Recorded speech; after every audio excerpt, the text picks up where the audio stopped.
बात वंदे भारत की अगली स्टोरी की करते हैं। कहते हैं कि पाप का घड़ा जब भर जाता है तो उसका फूटना तय होता है, और जब कानून का हंटर चलता है तो बड़े बड़े आलीशान महल ताश के पत्तों की तरह ढह जाते हैं। कुछ ऐसी ही तस्वीर महाराष्ट्र के छत्रपति संभाजीनगर में देखने को मिली है, जहां पर एआईएमआईएम के पार्षद मतीन पटेल के घर पर प्रशासन ने बुलडोजर कार्रवाई की। गौरतलब है कि एआईएमआईएम पार्षद मतीन पटेल पर नासिक की टीसीएस में धर्मांतरण की मास्टरमाइंड निदा खान को अपने घर छिपाने का आरोप लगा है। देखिए।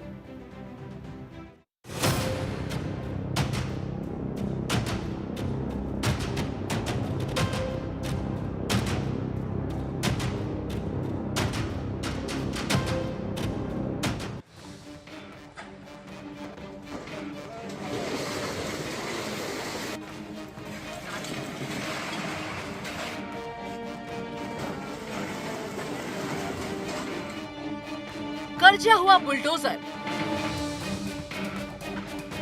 जमींदोज होती दीवारें,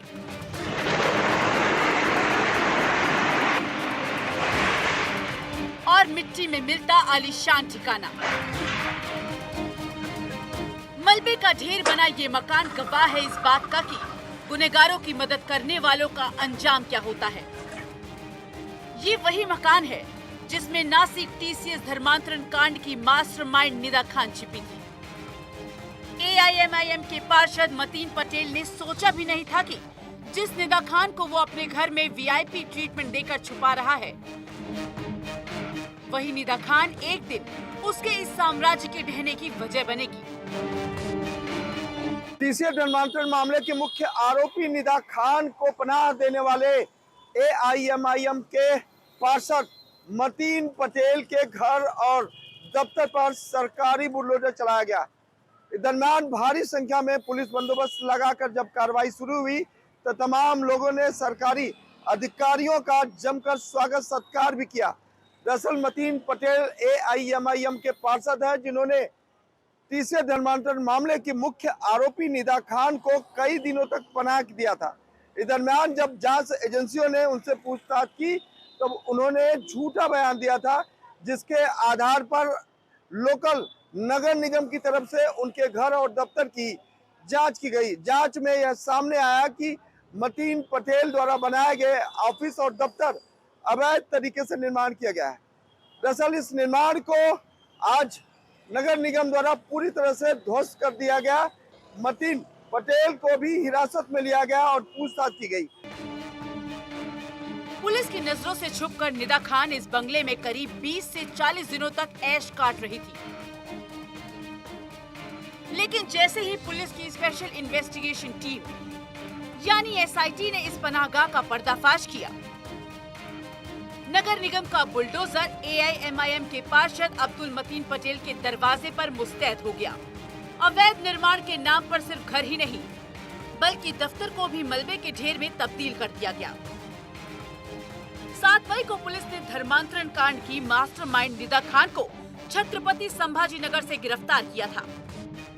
दावा किया गया कि निदा खान को जिस फ्लैट से गिरफ्तार किया गया वो एआईएमआईएम पार्षद अब्दुल मतीन पटेल का है, और मतीन पटेल ने निदा खान को अपने घर में पनाह दे रखी थी।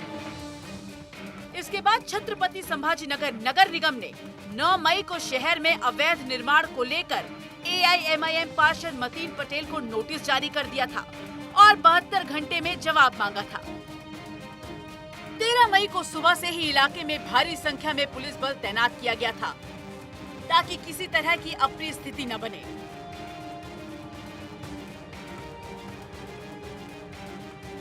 कार्रवाई के दौरान एक डीसीपी, 2 एसीपी, कई पुलिस इंस्पेक्टर, महिला पुलिसकर्मी और नगर निगम के कर्मचारी मौके पर मौजूद रहे।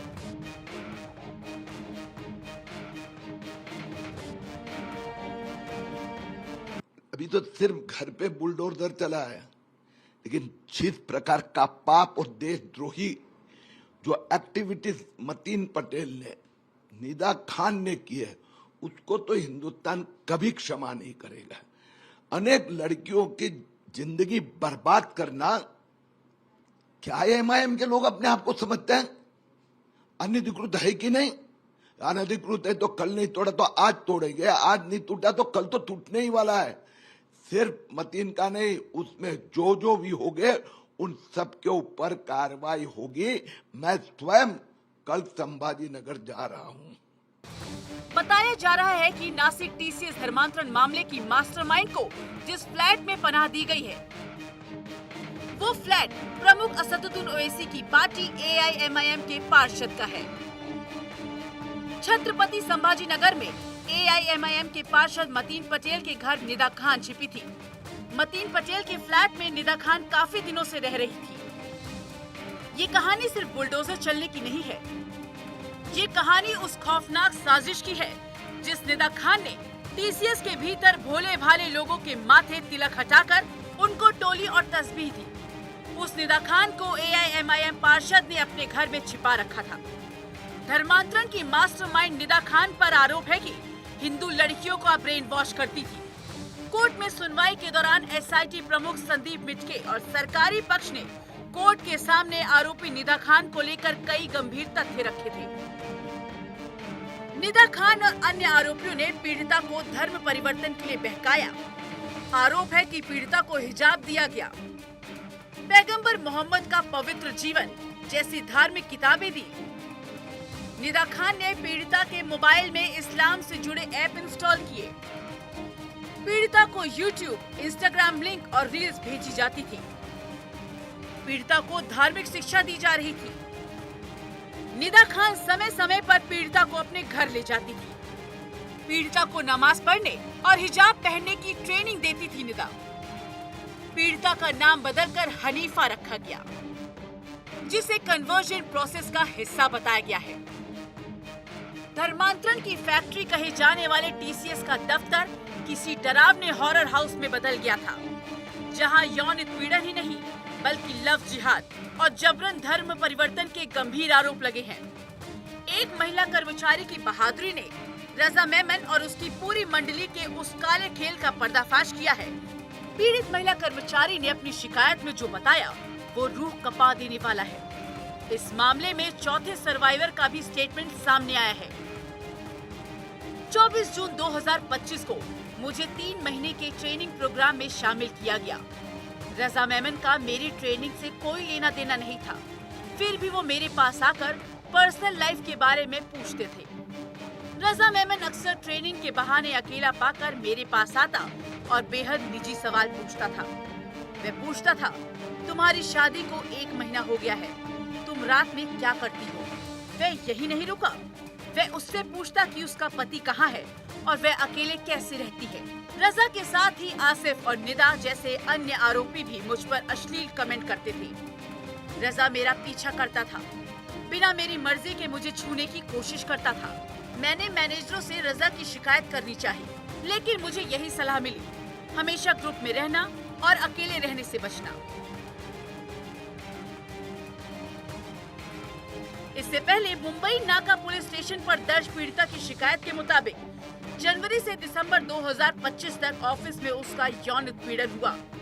महिला कंपनी में क्रेडिट कार्ड कस्टमर की शिकायतें सुनती थी।